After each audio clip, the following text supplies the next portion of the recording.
నీవు దేవుణ్ణి ప్రేమించిన అనుభవం లేకపోతే ఎదుటి వ్యక్తిని ప్రేమించడం ఇంపాసిబుల్, కష్టతరం.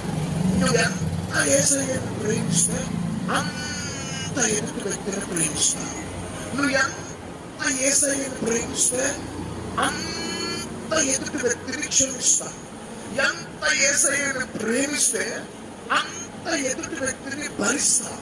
ఇది ఒక సైకిల్ లాంటిది.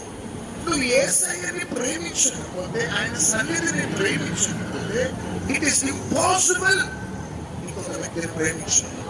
అందుకని యేసయ్య ఒక మాట అంటాడు, అందుకు ఆయన నీ పూర్ణ హృదయముతోను, నీ పూర్ణ ఆత్మతోను, నీ పూర్ణ మనసుతోను నీ దేవుడైన ప్రభువును ప్రేమింపవలనన్నది ఇది ముఖ్యమైనది మొదటిదియునైన ఆజ్ఞ. నిన్ను వలె నీ పొరుగు వాని ప్రేమింపవలనను రెండవ ఆజ్ఞయు దాని వంటిదే. ఈ రెండు ఆజ్ఞలు